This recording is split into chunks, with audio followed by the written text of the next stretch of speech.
Metabolismo, catabolismo.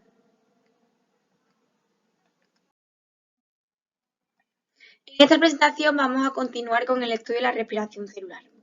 Antes de comenzar debemos tener claro en qué consiste la respiración celular o catabolismo aeróbico mitocondrial. Es decir, se trata de un conjunto de reacciones bioquímicas a través de las cuales, en presencia del oxígeno, se logra oxidar los compuestos orgánicos obteniendo sustancias inorgánicas.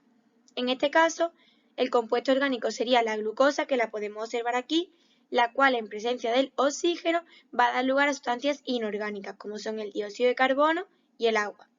Es muy importante recordar la gran cantidad de energía que se libera durante todo este proceso, en este caso en forma de ATP. En cuanto a la imagen, observamos una primera fase, es decir, la glucólisis, la cual tiene lugar en el citosol, que hemos estudiado anteriormente, que se trata de la transformación de la glucosa en ácido pirúvico o piruvato, lo que supone una liberación de ATP. Una vez obtenido el ácido pirúvico, este entrará en la mitocondria, dentro de la cual se llevan a cabo una serie de procesos. En primer lugar, tenemos la obtención de la acetilcoenzima, que estudiaremos a continuación. Una vez obtenido la acetilcoenzima A, este entrará en el ciclo de Krebs, que también lo estudiaremos a continuación. Y finalmente completaremos este proceso, es decir, la respiración celular o catabolismo aeróbico mitocondrial, con la fosforilación oxidativa. Vamos a comenzar estudiando la obtención de la acetilcoenzima A.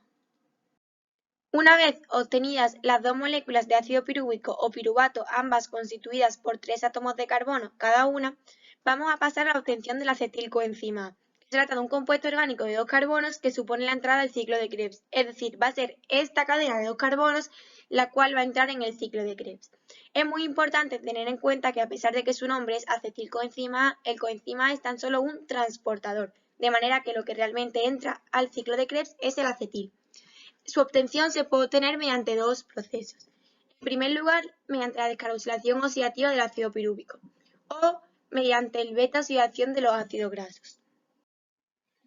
Durante la descarboxilación oxidativa del ácido pirúvico entrará en acción unas determinadas proteínas denominadas porinas, las cuales van a ser las responsables de difundir libremente por la membrana externa el ácido pirúvico, que proviene de la glucólisis, y este va a atravesar la membrana interna gracias al concurso de la piruvato translocasa, que se trata de un complejo proteico de la membrana externa.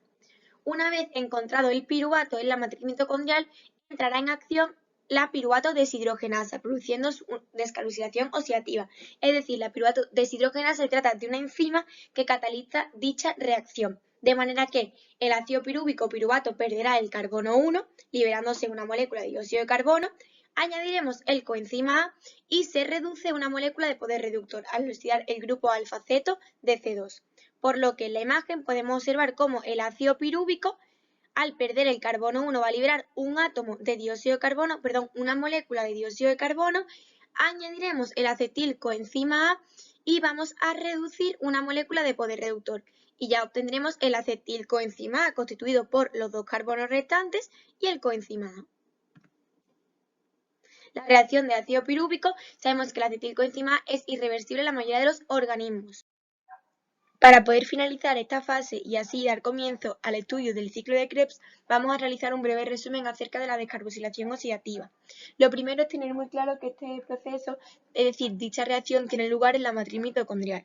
La reacción que se lleva a cabo se trata de la transformación del ácido pirúvico en acetilcoenzima A, con el objetivo de preparar dicho ácido pirúvico para que así pueda incorporarse al ciclo de Krebs.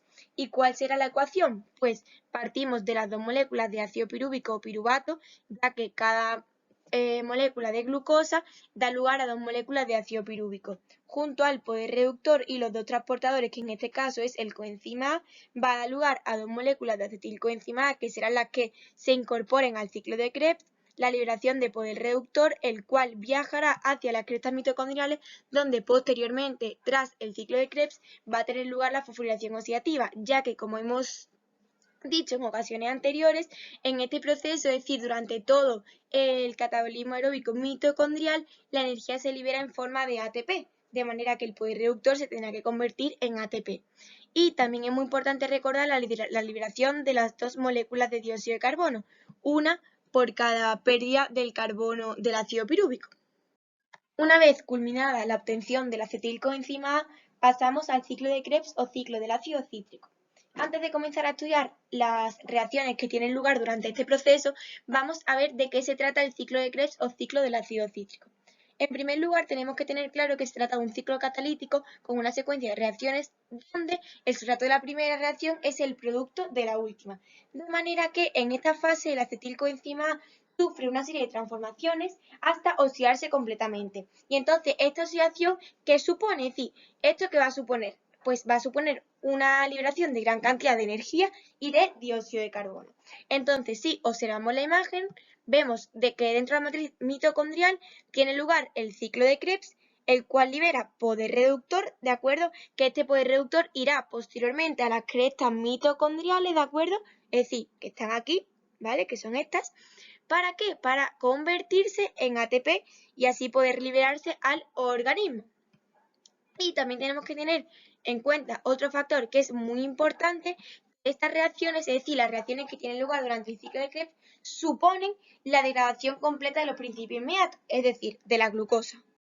¿Y cuáles van a ser las características del ciclo de Krebs? Pues, en primer lugar, sabemos que se trata de una ruta cíclica, la cual se encarga de catabolizar el acetilcoenzima.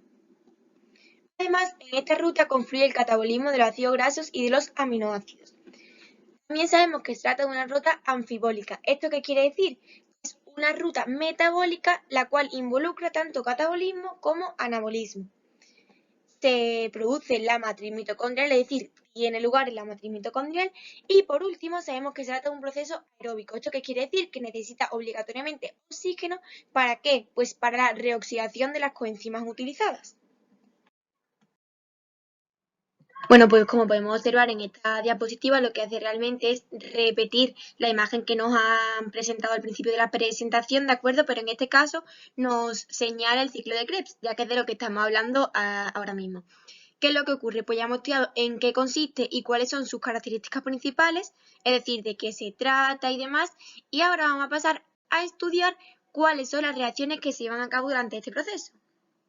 Tras conocer las características principales del ciclo de Krebs, vamos a ver un breve resumen de las reacciones que tienen lugar durante todo este proceso, las cuales estudiaremos a continuación más a fondo. Comenzamos con el acetilcoenzima A, molécula constituida por dos átomos de carbono, quien junto al ácido salacético, mediante la condensación, lo que provoca la liberación del coenzima A, ya que se trata de un simple transportador y por lo tanto no entra al ciclo, obtenemos el ácido cítrico, en este caso con 6 átomos de carbono. A continuación, mediante la isomerización de dicho ácido, aparece el ácido isocítrico, que a causa de la liberación de poder reductor, el cual viaja a las crestas mitocondriales para convertirse posteriormente en ATP a través de la fosforilación oxidativa, mediante un proceso de oxidación daremos lugar al ácido succínico. Este nuevo ácido, formado por 6 átomos de carbono, perderá uno de ellos, dando lugar a la liberación de una molécula de dióxido de carbono por la descarboxilación, originando el ácido alfa-cetoglutárico. Una pérdida de poder reductor y de un átomo de carbono dando lugar a la pérdida de una nueva molécula de dióxido de carbono y la introducción del coenzima A mediante la descarboxilación oxidativa dará lugar al succinilcoenzima A. La pérdida de ATP y del coenzima A mediante la fosforilación producirá el ácido succínico, que tras la liberación de poder reductor se transformará en ácido fumárico. A un proceso de hidratación aparecerá el ácido málico.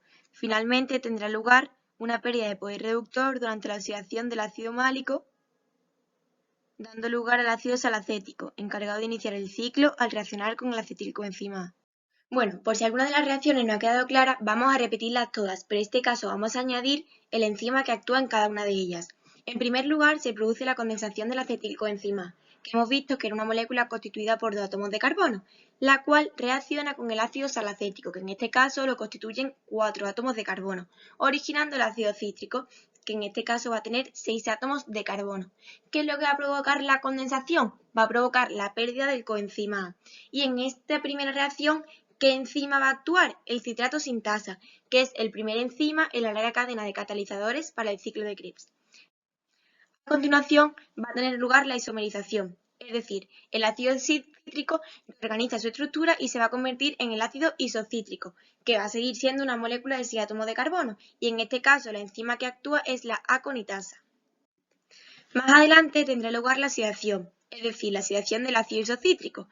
para obtener el ácido oxalsucínico, que como hemos dicho antes, este también sigue teniendo 6 átomos de carbono, pero en este caso es una molécula muy inestable y es la primera molécula de reducida de poder reductor, que en este caso actúa la deshidrogenasa, que es una enzima que puede tanto oxidar como reducir sustratos. En esta diapositiva nos presenta nuevamente una imagen en la que podemos observar todas las reacciones que se producen a lo largo del ciclo de Krebs, es decir, lo que hemos visto en 2 diapositivas anteriores. Pero vamos a señalar, ya que hemos estudiado 3 en profundidad, pues vamos a señalar esas 3 para observar los átomos de carbono y demás. Entonces, partimos del coenzima A, es decir, del acetilcoenzima A, mejor dicho, que está constituido por 2 átomos de carbono junto al coenzima A, ¿de acuerdo? El cual se perderá al reaccionar mediante la condensación con el ácido oxalacético, que en este caso está constituido por 4 átomos de carbono, dando lugar al ácido cítrico, que vemos que está aquí constituido por los 6 átomos de carbono que hemos dicho anteriormente. Y se producirá la isomerización obteniendo el ácido isocítrico. Tras la oxidación del ácido isocítrico, proceso el cual da lugar a la obtención del ácido oxalsucínico, se va a producir la descarboxilación, es decir, la descarboxilación de este nuevo ácido. Se trata de una molécula muy inestable, la cual se descarboxila y se libera dióxido de carbono, apareciendo el ácido alfa-cetoglucatárico, que en este caso va a estar constituido por 5 átomos de carbono, ya que la pérdida de un átomo de carbono da lugar a la liberación de la molécula de dióxido de carbono. En este caso, el enzima responsable será el isocitrato deshidrogenasa. La nueva reacción que tendrá lugar será la descarboxilación oxidativa, es decir, el ácido alfa-cetoglucatárico se descarboxila y se oxida e incorpora una molécula de coenzima A, obteniéndose otra molécula de dióxido de carbono, ya que se produce una nueva pérdida de átomo de carbono y una de poder reductor, el cual, como hemos dicho en repetidas ocasiones, irá a las crestas mitocondriales para transformarse en ATP mediante la fosforilación oxidativa, de manera que obtenemos el succinilcoenzima A, que en este caso la pérdida de átomos de carbono dará lugar a una molécula de 4 átomos de carbono. El enzima encargado de dicha reacción será el alfa-oxoglutarato deshidrogenasa. Nueva imagen en la que podemos ver nuevas reacciones. En este caso, en la última diapositiva, decíamos que el isocítrico se convertía en el oxalsucínico, el oxalsucínico va a dar lugar al cetoglucatárico y el cetoglucatárico con la pérdida de dióxido de carbono, ya que desprende un átomo de carbono y la pérdida de poder reductor e introducción del coenzima A, dará lugar al ácido succinilcoenzima A. Tras la obtención del succinilcoenzima A, tendrá lugar la fosforilación. Es decir, el succinilcoenzima A perderá el coenzima A que se ha introducido previamente fosforilando la molécula de adenín difosfato, produciendo la pérdida de ATP, apareciendo el ácido succínico, que va a continuar con 4 átomos de carbono. ¿Cuál será el enzima que interviene en dicha reacción? El succinilcoenzima sintetasa. Después de esto, se producirá la oxidación, es decir, el ácido succínico se oxida a fumárico y reduce una molécula de poder reductor, actuando el succinato deshidrogenasa. Más adelante, mediante un proceso de hidratación, obtendremos el ácido málico y finalmente se oxidará y se convertirá en ácido oxalacético, que si no recordamos mal, este es el que va a reiniciar el ciclo, ya que va a reaccionar con el acetilcoenzima A. Bueno, pues esta imagen es bastante interesante, ya que lo más importante en ella es que se ve claramente el número de átomos de carbono que tienen cada una de las moléculas que intervienen durante el ciclo de Krebs.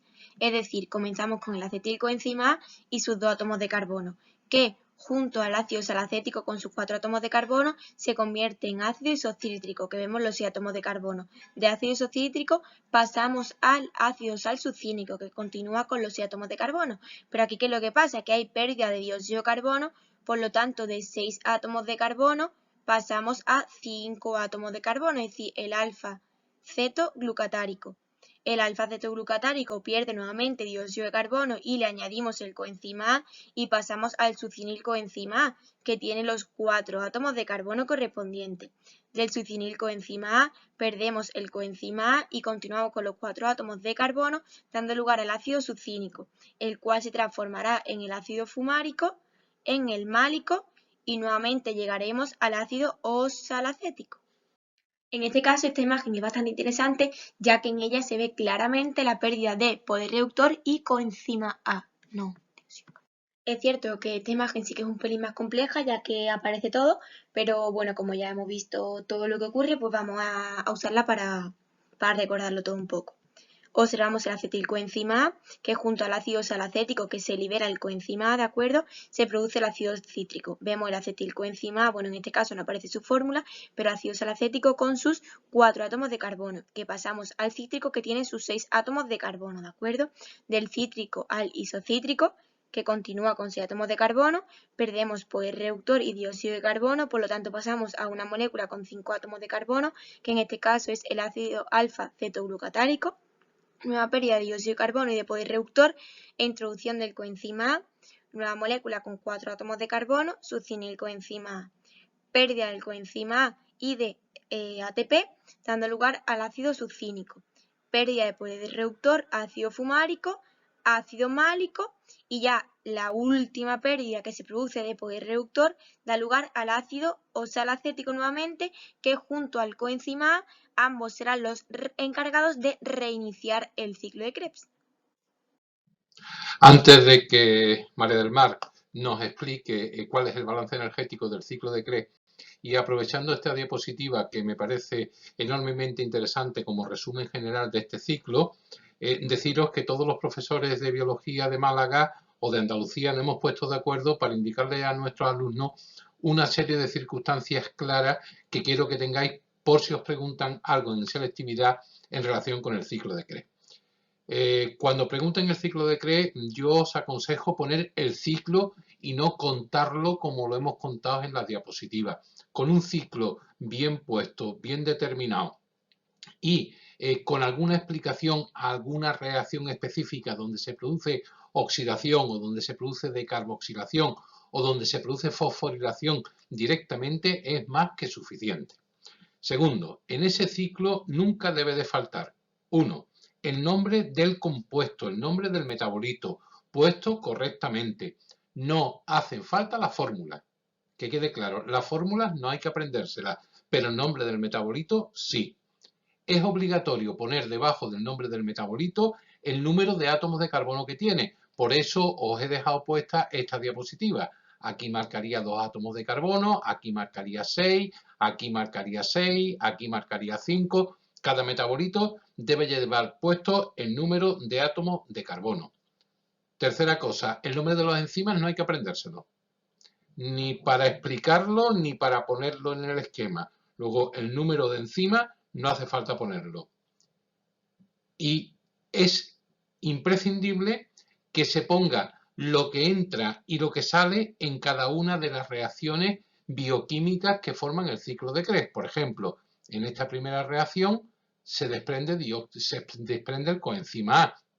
En esta reacción marcado en rojo se desprende dióxido de carbono, lo mismo que en esta, y en esta al final lo que nos da es ATP, o en esta reacción se obtiene poder reductor, igual que en esta.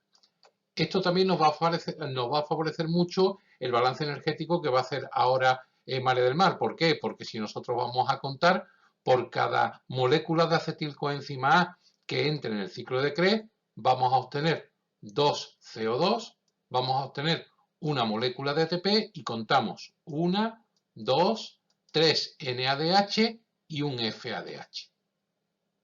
Algo muy importante y que no debemos olvidar es el balance que se produce durante el ciclo de Krebs. Es decir, este ciclo, más que tener importancia por la liberación de ATP, es decir, el ATP es la energía que se libera, lo importante realmente es la cantidad de moléculas reducidas, es decir, los electrones de alta energía que se producen, los cuales, que ya sé que lo hemos dicho muchas veces anteriormente, van a sufrir procesos mitocondriales, es decir, reacciones mitocondriales que constituyen la respiración, que será la tercera etapa de la respiración celular. ¿Por qué? Porque, como hemos dicho, el poder reductor no se puede liberar como si al organismo, es decir, este poder reductor se tiene que convertir en ATP. Entonces, es muy importante saber que de la glucosa pasamos a 6 moléculas de dióxido de carbono, 10 de NADH y 2 de FADH. Ambas son poder reductor, pero ¿qué luego ocurre? Que por cada molécula de NADH obtendremos 3 moléculas de ATP y por cada molécula de FADH obtendremos 2 moléculas de ATP,